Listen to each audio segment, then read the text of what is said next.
እስካሁን ባደረኩት ማጣራት በታደለ ገብረ ማርያምና በገለቴ ቡርቃ ጉዳይ 6 ነገሮችን ተረድቻለሁ። አንደኛ፣ ገለቴ ቡርቃ የወድድን የገንዘብ ድጋፍ ለማግኘት ስትል በአማኑ ቀን ለባሏ እናት የሰጠችውን አንድ መሬት 11 ቤት አድርጋ አቅርበዋለች። ማንሽ ገለቴ የሰሚኛለሽ አይደል? ገለቴ ማንሽ አዳምጪ። ሁላችንም ፍርድ ቤት ላይ እኩል ነን። አንቺ ታዋቂ ሰው ስለሆንሽ እኔ ታዋቂ ሰው ስላልሆንኩ ለአንቺ የሚፈረድልሽ ነገር የለም።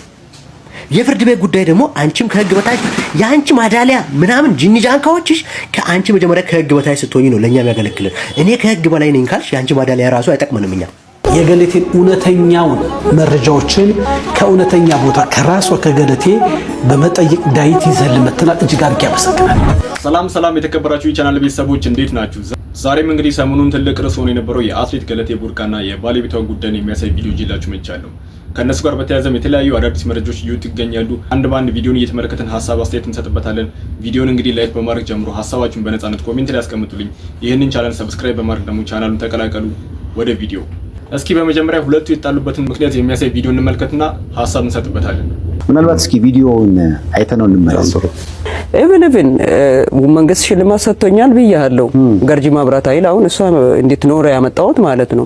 ሙሉ ይቃውም ቤቱ ነው አሟልቼ እዚህ ቁጭ በሉ ብዬ ከቤታቸው ከዛ ከማይመቻቸው ቦታ አንድ ብርጭቆ ይዞ እንዳይመጡ ሁሉንም አሟልቼ ያስቀመጥኩት እናቱ እናቴ ናት ብዬ በቅንነት ይሄንኑ ለእናቱ በ200,000 ብር ይሸጣላችኋል። በራሷ ሁሉ ተነሳሽነት ነው ለማዘር በራሷ ስሟ ይዞርላት ካርታ ይሰራላት ሰርፕራይዝ እናርጋት አለች።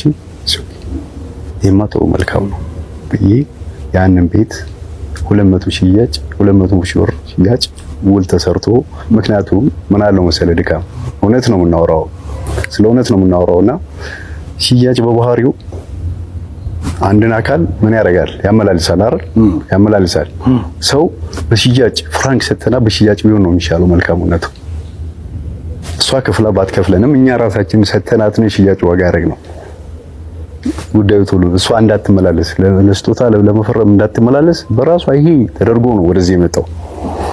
ይሄ ካርታው ካለቀ በኋላ ቤት ሰይደን ሰርፕራይዝ ነው ያደረግናት።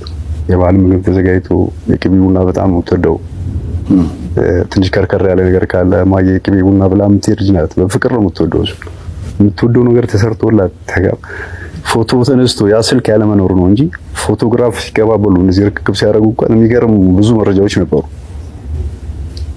የአንድ ስልክ መጥፋት ነው ይብሉ ታሪክ እዚህ ድረስ ያመጣው። ቪዲዮን እንግዲህ እንደተመለከትነው ሁለቱም ሀሳባቸውን ገልጸዋል። በበኩሌ ትክክል ነው ብዬ ማስበው ባለቤቷ ነው ብዬ አስባለሁ። ምክንያቱም ደግሞ ባለቤቷ የተናገረው ንግግር አሳማኝ ነው። በሌላ በኩል ደግሞ በአሜሪካን ሀገር $455,000 መኖሪያ ቤት ሽጣለች የተባለ ነው። ምን ይመስላል የሚለው ነገር እንመልከት። እህታችን ገለቴ በረንዳ የምትወጣው ለመዝናናት ነው ወይስ ተቸግራ ነው የሚለው ጥያቄ ለማቅረብ ነው። በሀገራችን በአዲስ አበባ ከተማ ውስጥ ገለቴ በስሟ የተመዘገቡ 4 ቤቶች አሏት። በኮተቤ፣ በሲኤምሲ፣ በቡራዩ እና በሀያት በራሷ ስም የተመዘገቡ 4 ትልልቅ ቤቶች አሏት። በውጭ ሀገር ከከተማ ውጭ ደግሞ ከፈለጋችሁ በሻሸመኔ በመታሃራ ቤቶች አሏት። በውጭ ሀገር ከሄዳችሁ ደግሞ በአሜሪካን ሀገር እሱን ልንገራችሁ። ይሄን በተለይ ይሄን ነገር መናገር የፈለኩት በአሜሪካን ሀገር 12110 ስዊት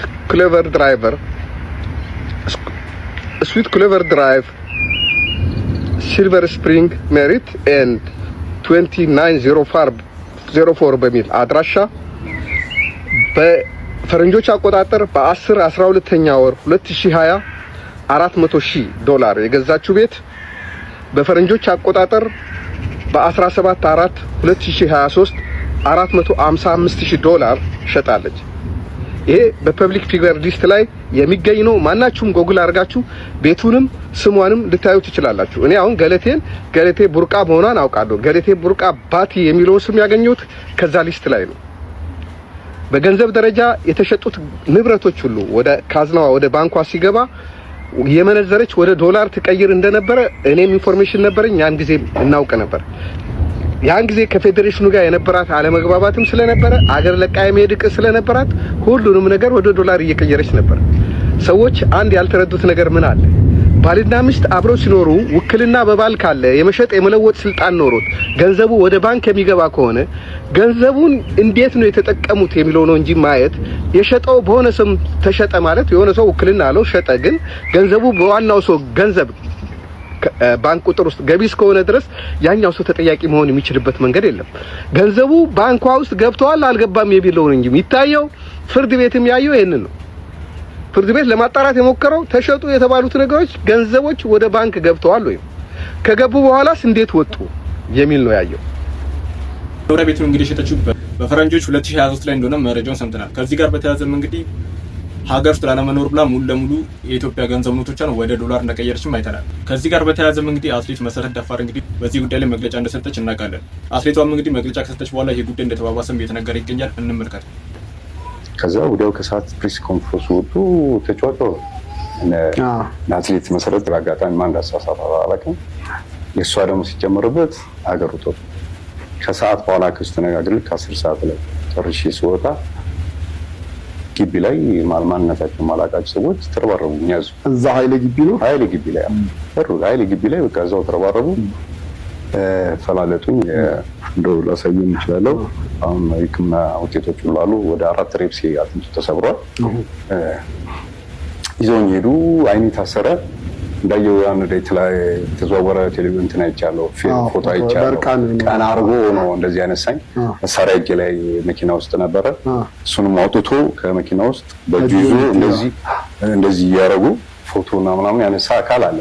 አይኔን አስሮኛል። እንደገና ገልጨውም ፊት ለፊት አውቀዋለሁ፣ አይቶኛል። አንስቶ በልብ ሙሉነት ነበር የሚያካሂዱት። አድርገው ከሆነ ቦታ ወሰዱኝ፣ አቆሙኝ። ሁሉም እየመጣ ይደበድባል፣ አገኘ ነው ምናምን ፌሽታ ነው ምናምን ነገር እንደከባድ ወንጀለኛ አሉ። ይዞኝ መኪና ገለባበቱ። አይኔ ታስሯል። የማውቀው ነገር የለም። ከመኪና ወዴት እንደወሰዱኝ አላውቅም። ለ2 ቀን ተኩል በላይ አላውቅም ያለሁበት። እዛም አንዳንድ ስትንቀሳቀስ ነው የሚመጡ ኮርስ ቡልቡላ ሜጃ፣ ከቡልቡላ ወደ ቱሉ ዲምታ ሜጃ አካባቢ ላይ ሆነ መንገድ ላይ አወረዱኝ። ቀጥሎ ሄዳሉ። ሻልኮን ሄዳሉ ምናምን ከባሉ ወደ ቤተሰቦቼ ተቀላቀልኩልሃል መጣው። ባለቤቷም እንግዲህ ከዚህ በፊት ተደብድቦ እንደነበር ሁላችንም እናውቃለን። እና ደግሞ አሁን በደብድቧል የሚለው መረጃ ፍጹም ውሸት መሆኑን ይህ ቪዲዮ ማረጋገጫ ነው። በተጨማሪም እንግዲህ ሁለቱ ከመጋባታቸው በፊት አትሌት ገለቴ ቡርቃ እርጉዝ እንደነበረች የሚያሳይ መረጃ ወጥቷል። ምን ይመስላል የሚለው ነገር እንመልከት። ከዛ መኪናው ግን አልተመለሰም። መሳሪያው እዛው አለ። ፍቃዱ ከቦርሴ ላይ የመሳሪያን ፍቃድ ወስደውታል። የመሳሪያን ፍቃድ ወስደው ስለመሳሪያ በጣም ጠይቁኝ ነበር። እየሰጡ የመሳሪያ ፍቃድ አለው የት ነው ያወጣኸው ምንድነው ምናምን በጣም ከፍተኛ ብዙ ኢንተርቪው አደረጉኝ ነበር። የተለያዩ ቦታ እየወሰዱ ታፍኜ ተይዤ ተደብድቤ አውቃለሁ። እዚህ ጉዳይ በእያንዳንዱ እንትን ላይ ባሸነፍ ቁጥር ክርክሩ እንትን በተረታ ቁጥር ሌላ አደጋ እየመጣ ነው የደረሰው። በጓደኝነት እያለን እንግዲህ በቤተክርስቲያን ሕግ መሰረት ሳትጋባ ሰወር ያለ ቦታ ወይም አንድ ላይ እንድትገናኝ አይፈቅዱልህም። የትኛውም የፍቅር ግንኙነት እንድትገናኝ አይፈቅዱልህም። የሙሉ መንገድ ላይ ይሄ ነው እንትኗ ሕጓና በዛ ነበር የምንተዳደረው እና ሁለታችንም እንግዲህ ካለማወቅ በነበረው ጊዜ ላይ የ3 ወር ነው የ2 ወር ጽንስ ትይዛለች። አጋጣሚ በቤተሰቦቼ ጸሎት እስካሁን የነበሩትን አለፍ ያለው አሳልፎኛል፣ አሁንም ያሳልፈኛል። የኢትዮጵያ ሕዝብ ግን ይህን እንዲያውቅ ነው ይፈልጋል። በጣም አደጋ ላይ ነኝ ያለሁት። ምንም ችግር ቢደርስ ከእሷ ውጭ ማንም እንዳልሆነ በዚህ ሌላ ጠላት የለኝም። ይህን እንዲታወቅ ነው ይፈልጋለሁ። እግዚአብሔር ያክብርልኝ። አመሰግናለሁ። ባለቤቷም እንግዲህ የሰጠው መግለጫ የ3 ወር እርጉዝ እንዳለች ለመጋባት እንደወሰኑም ተናግሯል። አሁን ደግሞ ከፕሮቴስታንት ወደ ኦርቶዶክስ ተዋህዶ እምነት የመጣበት መንገድ ምን ይመስላል የሚለው ነገር እንመልከትና ሀሳብ እንሰጥበታለን። እንግዲህ ከተጋባን ከስንተኛው ኦልሞስት ከ8 ዓመት ከ7 ዓመት በኋላ ነው። እኔ ከዛ ፊት ወደ ፕሮቴስታንት እምነቱ መሄድ አቁሜ ነበር። እሷን አደርሳታለሁ፣ እሷ ተሳትፋ ብላ ትመጣለች፣ እኔ ውጭ ላይ ጥብቃታለሁ፣ ወደ ቤት እንሄዳለን። ይሄ ነበር ሂደቱ። ምክንያቱም እኔ በራሴ ምክንያት ፖዝ አድርጌ ራሴን እንትን እያልኩ ነበር። ራሴን አገለግላለሁ። እኔ በማምንበት መንገድ ለእኔ እምነት ማለት ራስ ላይ ያለው ምንድን ነው?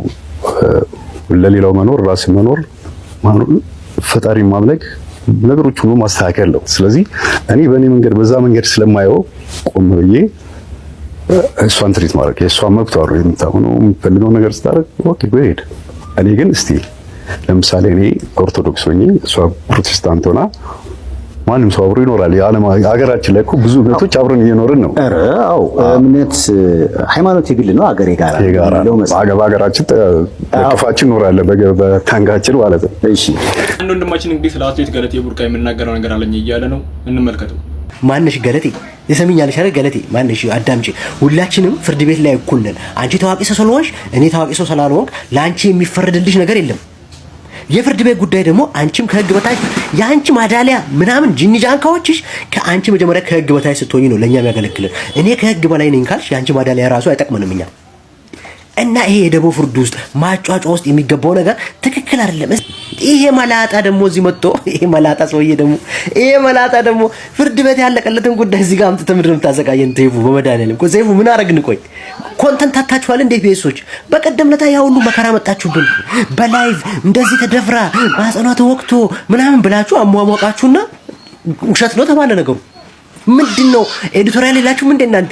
ቲክቶከር ሆናችሁ እንዴ? ቆይ እንደኛ ዝም ብላችሁ ነው የምትቀርጹት ቪዲዮ ተነስታችሁ?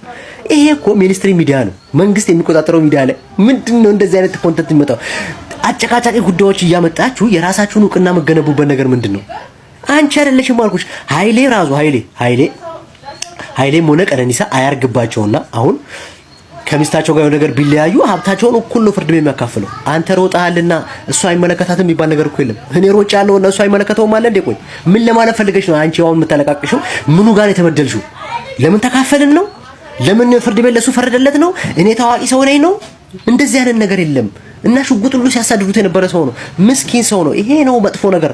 ይሄ የደቦ ፍርድ ሄዶ ገደል ነው የሚከተል። ሁላችንም በፍርድ ቤት ላይ እኩል ሆነን መታየት ነው ያለብን። ወንድማችን እንግዲህ ሁሉም ሰው በህግ ፊት እኩል የሚለውን ሀሳብ ሊያስተምረን የፈለገ ይመስላል። እሱ አትሌት ስለሆነች እሱ ደግሞ የላዳ ሹፌር ስለሆነ ፍርዱ ይዛባል ማለት አይደለም የሚለውን ሀሳብ ሊያጋርም ፈልጓል። እናም ልክ ነው ብዬ አስባለሁ። ሌላው ደግሞ እንግዲህ በጣም በሚገርም ሁኔታ አትሌት ገለቴ ቡርቃና በቅርቡ የሰው ነፍስ በማጥፋት ወንጀል ተከሶ የነበረው ድምፃዊ አንዱዓለም ጎሳ የሚያገናኛቸው ነገር አለ እየተባለ ነው። ይህ መረጃ እስኪ ምን ይመስላል የሚለው ነገር እንመልከትና እንወያይበታለን። እስካሁን ባደረኩት ማጣራት በታደለ ገብረ ማርያም እና በገለቴ ቡርቃ ጉዳይ 6 ነገሮችን ተረድቻለሁ። አንደኛ፣ ገለቴ ቡርቃ የኦህዴድን የገንዘብ ድጋፍ ለማግኘት ስትል በአማኑ ቀን ለባሏ እናት የሰጠችውን አንድ መሬት 11 ቤት አድርጋ አቅርበዋለች። ሁለተኛ፣ ውሸት ይዛ ስትሟገት በመኖሯ የተነሳ እስከ ሰበር ሰሚ ችሎት ድረስ ሂዳ ማሸነፍ አልቻለችም። እስከ ሰበር ሰሚ ችሎት ድረስ ስትከራከር ብትኖርም ገለቴ ቡርቃ ግን ውሸት በመያዟ የተነሳ ባለቤቷን ማሸነፍ አልቻለችም። ሶስተኛ፣ የገለቴ ባል ባለላዳ በነበረበት ሰዓት ላይ ገለቴ ቡርቃ እግረኛ ነበረች። ምክንያቱም ባሏ ጋር የተዋወቀችው እሱ ኮንትራት በሚሰጥባት ሰዓት ላይ ነው። አራተኛ፣ ኦህዴድ ሚስትህን ገለሃል ተብሎ የታሰረውን አርቲስት ለመልቀቅና ሚስትህን ገለሃል ተብሎ ቲክቶክ ላይ ትልቅ ይዞውን የነበረውን አርቲስት በድብቅ ለመልቀቅና የነ ልደቱን ኢንተርቪው ለመድፈቅ ምስኪኑን የገለቴ ባል ደብድቦና የፊጥኝ አስሮ ያነሳውን ፎቶ በናትናኤል መኮንን በኩል በመልቀቅ ዓላማውን አሳክቷል። አሁን ላይ እንደምታዩት ኢሹ እንዴት ተጠርጣሪ የሆነ ሰው በዚህ ልክ ተንገላቶ ይታሰራል የሚል ሆኗል እንጂ የአንዱዓለም ጎሳ መፈታት እያነሳ ያለ የለም፣ በቅሬታ መልክ እያቀረበ ያለ የለም። ይሄን ጉዳይ በተመሳሳይ ሰዓት ባያደርጉ ኖሮ ግን ያኛው ትልቅ ርዕስ መሆኑ አይቀርም ነበረ። ሌላው ሰይፉ ፋንታሁን የተባለ ሰው እውነቱን እያወቀ የገለቴ ውሸት በማለምለም አቶ ታደለ ገብረ ማርያም ላይ የግፍግፍ ፈጽሞበታል። ሰይፉ ፋንታሁን የተባለ ነጋዴ የኦህዴድ ሴራ ውስጥ በመግባት አውቆም ይሁን ሳያውቅ ማለት ነው፣ አንደኛ የኢትዮጵያን ሕዝብ አጭበርብሯል፣ አታሏል። የሌለ በፍርድ ቤት የተሸነፈ ውሸትን እውነት አድርጎ በሚዲያ በማቅረብ የኢትዮጵያን ሕዝብ አጭበርብሯል። ከዛ ባለፈ ደግሞ ንጹህን ሰው እንዲታሰር አድርጓል። ታደለ ገብረ ማርያም ታሰረ በሚል ዜና አንዱዓለም ጎሳ ተለቀቀ የሚለውን ዜና መጋረድ ችሏል።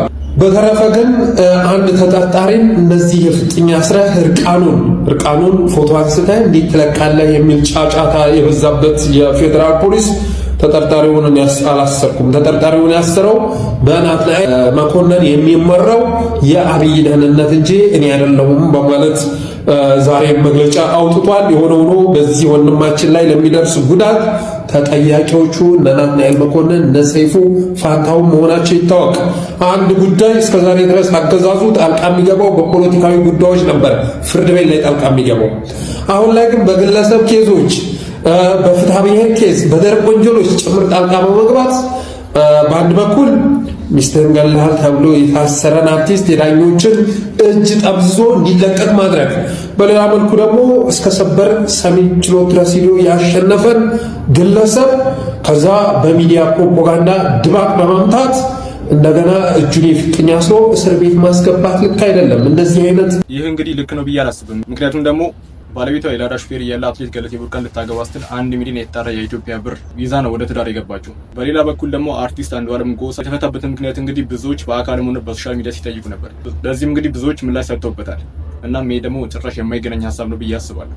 ለማንኛውም ቤተሰቦች በዚህ ዙሪያ ተጨማሪ መረጃ ከፈለጋችሁ ቪዲዮ መጨረሻ ላይ አስቀምጥላችኋለሁ። ትንሽ ረዘም ስለሚል እኔ ከወዲሁ ተሰናብታችሁ ቪዲዮ ላይ ሳታደርጉ ጀምራችሁ ላይክ አድርጉ። ሀሳባችሁን በነጻነት አሁን ኮሜንት ሴክሽን ላይ አስቀምጡልኝ። ይህንን ቻናል ሰብስክራይብ ያላደረጋችሁ ደግሞ ሰብስክራይብ በማድረግ ቻናሉን ተቀላቀሉ። ቀጣይ በተመረጡና አዳዲስ መረጃ ባላቸው ቪዲዮዎች እስከምንገናኝ ድረስ መልካም ጊዜ። የገለቴን እውነተኛውን መረጃዎችን ከእውነተኛ ቦታ ከራሷ ከገለቴ በመጠየቅ ዳዊት ይዘን መጥተናል። እጅግ አድርጌ ያመሰግናል። ውክልና ከተነሳ በኋላ ሸጧል። የገለቴ በትዳር ተጣመረ እንጂ በአሰልጣኝነት ውስጥ የለም። ይሄ እውነታው ግን ወረቀት ያዘው ማስረጃ ያዘው ጉዳይ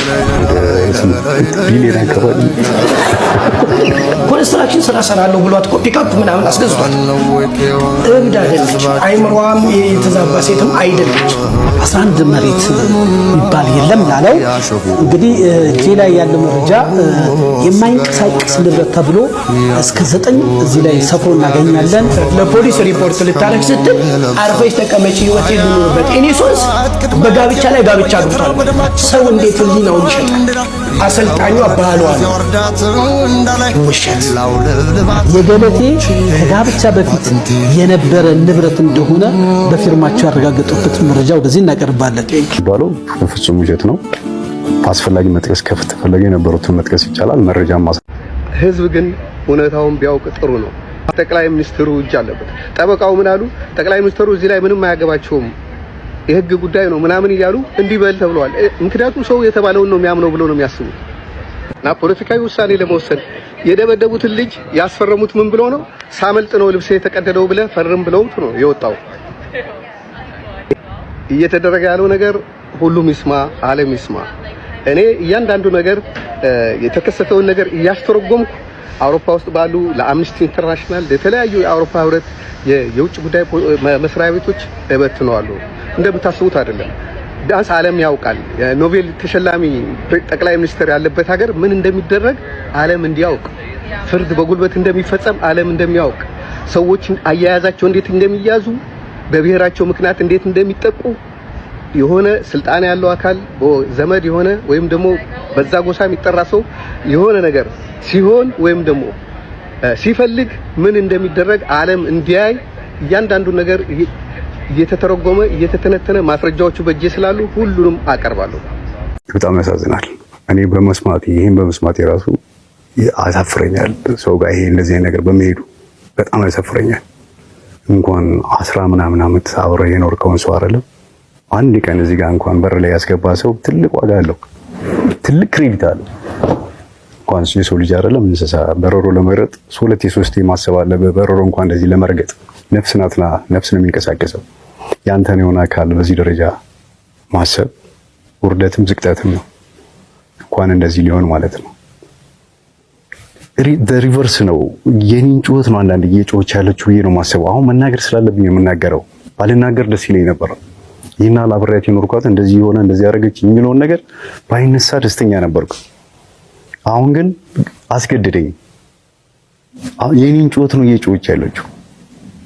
እኔ በአደባባይ ፍርድ ቤት በር ላይ ድደፋ የነበረው ወደ 6-7 ጥይት የተኮሰብኝ በዚሁ የፍርድ ቤት ሂደት ላይ ክርክር ላይ ያለ ከታችኛው ፍርድ ቤት ተሸንፎ በይግባኝ እዛ ሄዶ እዛ እየተከራከረን ነው። ሳምበዲ መቶ ታርጋ በሌለው መኪና አፍኖ ሊወስደኝ ሲል እግዚአብሔር ስላገዘኝ ነው ያመለጥኩት። አምልጬም በመኪና አባረውኝ። እነዚህ ሰዎች ህጋዊ ሰዎች ከሆኑ ፍርድ ቤት በር ላይ በአግባቡ ሊይዙኝ ይችላሉ። መሳሪያ አውጥቶ መኪናው መደብደብ፣ ብዙ ነገሮች። ድንጋይ ከማዶ ከሸዋ ሱፐርማርኬት ተሻግሮ ኮብልስቶን ይዞ መጥቶ ነው የጎን መኪናዬን መስታወቱን ሰብሮ የጥርስ የወለቀው በዛ ሰዓት ነው። ያ ድንጋይ መጥቶ ሄዶ ነው ያረግፈው እዛ ሄደ። የፊት ጥርስ የምታየው ማለት ነው። በዛን ሰዓት ያለኝ አማራጭ መሸሽ ማምለጥ ነው። መኪናው እንደሚል ተነስቶ ነው እስከ ፊጋ ድረስ ነው ያባረረው። ጥይት ተኮሰ። ግደለው ተብሎ እዚህ ለማጅራት ነበር የተኮሰው። መኪናው